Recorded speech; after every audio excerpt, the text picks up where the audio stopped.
parler du match dès qu'on s'est levé. C'est ma sauce attaque s'est fait belle aujourd'hui par le petit-déj. Petite fille, c'est super. Ce qu'il y a de bien avec les sportifs, c'est que même le matin, on a des sales gueules. Il n'y a pas de trucage, pas de maquillage, il n'y a pas de... On est au naturel. Un petit peu du tout.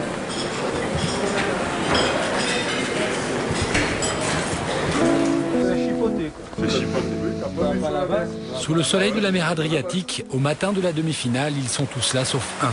Celui qu'on présente comme le meilleur défenseur du monde, Didier Dinard, a finalement préféré renoncer en prévision d'une éventuelle finale. Allez les gars en place, alors écoutez voir. Oh, Luc, on fait les pivots, on fait un tout petit échauffement d'activation de manière à éviter que vous réveilliez à la mi-temps du match. Et puis on rentre, d'accord? Allez, en place. À droite, à gauche.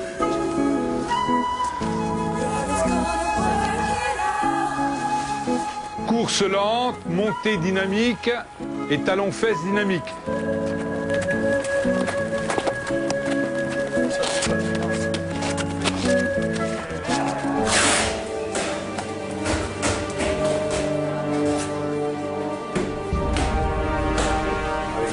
Courir, et là, on commence la défense. Sur la première défense, n'hésitez pas à les toucher, n'hésitez pas à les secouer. Vous ne commencez pas à les regarder sur la première.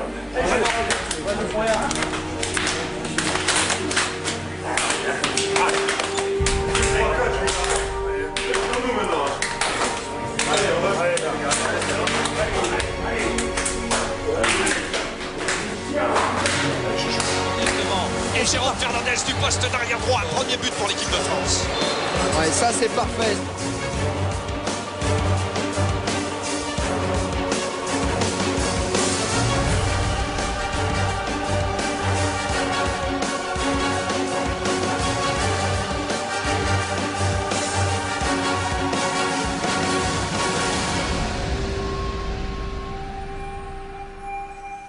Restez concentrés sur notre jeu.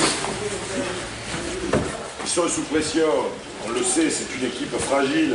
Quand elle est en difficulté, a tendance à un peu perdre ses moyens. Donc il est évident que les 10 minutes qui arrivent là, c'est les 10 minutes qui ne doivent pas leur refaire prendre confiance. C'est pas maintenant qu'il faut lâcher. Mettez-vous-y le nez par terre et on lâche rien là, et on lâche pas un ballon. Faut que ça craque, hein.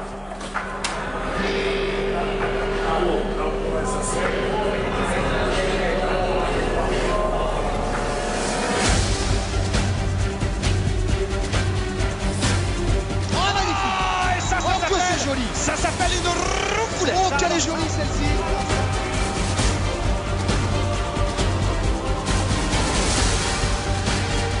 Un ballon. Oh, c'est énorme. Oh, la lucarne, mais qu'est-ce qu'il a? Mais il est phénoménal. Ah, oui.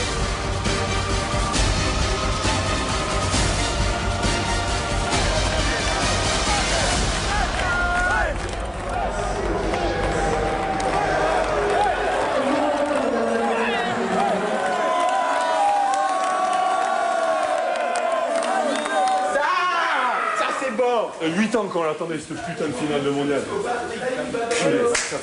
Trop facile. Même pas stressé. Même pas stressé. Tout l'interview en anglais, mon gars. J'espère qu'il passe à la télé. Entièrement en anglais. Very impressive game. I think from the start we have some difficulties to adapt ourselves to the new combination, to the Nadish combination, and they surprised us in the start, but all right, we get a good win, we're in finals. And,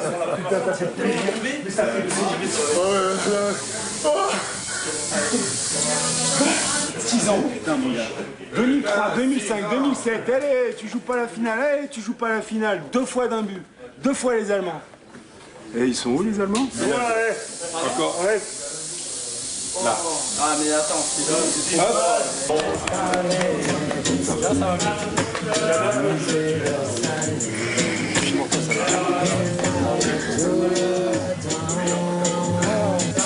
Je sais pas jouer, moi je joue que des finales. Je sais pas perdre des demi-finales.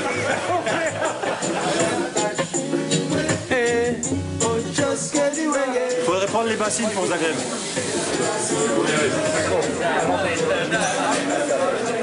Ça sera pas facile non plus à Zagreb, non. Écoute, pour eux non plus. Si ils jouent comme aujourd'hui, pas de problème. La tête. Faut qu'ils jouent avec la tête. Il n'est pas sympathique du tout. Retour à Zagreb.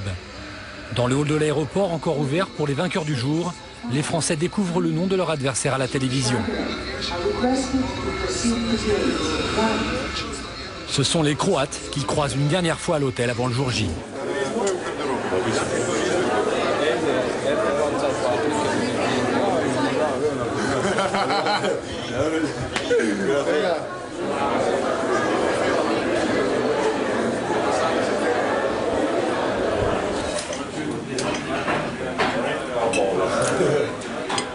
C'est pourtant le matin d'une finale de championnat du monde, mais pour eux cela semble être un jour comme les autres. La sérénité des joueurs est éclatante, cette équipe est pleine de confiance, sûre d'elle, tout simplement. Ça, c'est pas autorisé, ça.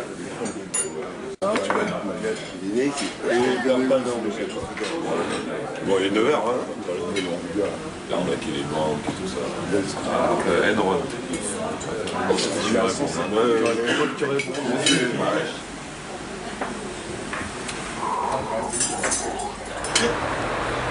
C'est l'arrière là. Pourquoi tu me pousses toi? Après, tu vas te plaindre. Pas pour être lourd. Ça. Attention à tes couilles, putain. Attention à ton genou, toi. Qu'est-ce qu'il y a? Toi, quand je vais te choper. Qu'est-ce que tu vas choper? Aïe.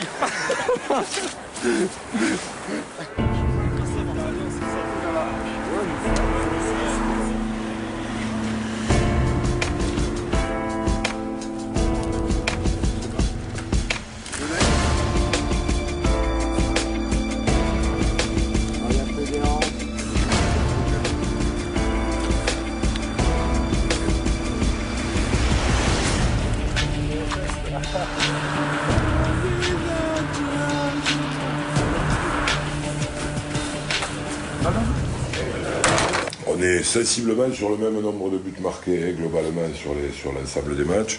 On marque plus de buts à 6 mètres qu'eux. Ils marquent pratiquement le double de buts que nous à l'aile. Ils marquent plus de contre-attaques que nous. Par contre, ils marquent beaucoup moins de montées de balles. C'est pas un match qu'il faut qu'on gagne dans le premier quart d'heure. Hein. Parce que sinon, on va avoir la course-poursuite pendant 3 quarts d'heure avec la folie sur les arbitres et tout. Par contre, au moment où normalement c'est eux qui font c'est-à-dire le premier quart d'heure de la deuxième mi-temps, c'est à ce moment-là qu'il faut être capable, nous, d'être très forts. Allez, on sait ce qu'on a à faire. Et maintenant, on va le faire. Ouais. Le trou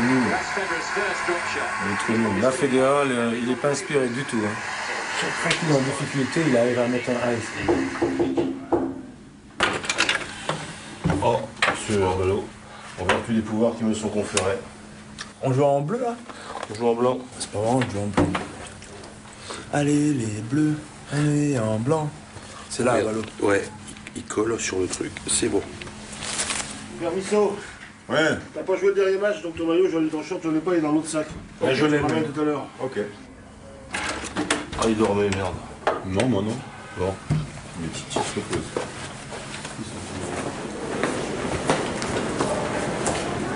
Méfiez-vous de ceux qui sont pas déjà champions du monde, de ceux qui sont pas forcément habitués à ce type de rendez-vous. Je pense aux petits nouveaux qui ont l'opportunité de jouer une finale. Encore une fois, c'est rare, hein. Regardez Didier, plus de 300 matchs, 2 finales championnat du monde, c'est déjà exceptionnel, mais c'est rare.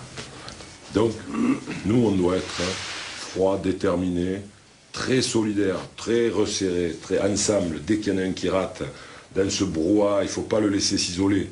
Il faut aller l'aider tout de suite, il faut le récupérer, il faut le ramener. Et celui qui a raté quelque chose, il doit immédiatement oublier ce qui a été raté et se concentrer sur ce qu'il y a à réussir derrière. Plus on va tenir dans le match, plus la pression de ce public va s'exercer sur son équipe. Plus son équipe va commencer à penser qu'elle risque de rater l'événement du siècle.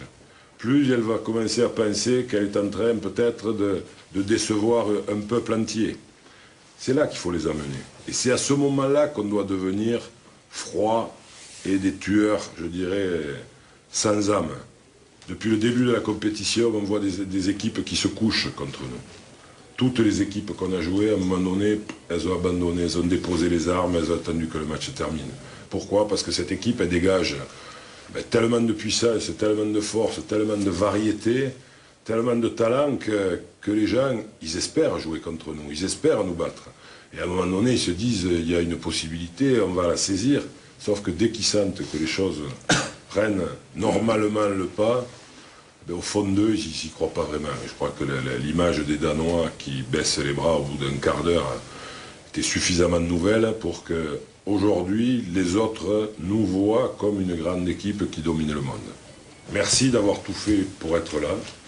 Merci d'avoir permis à cette équipe de vivre ce moment-là. Et j'espère qu'on va le vivre avec joie, bonheur, mais surtout avec la tête haute.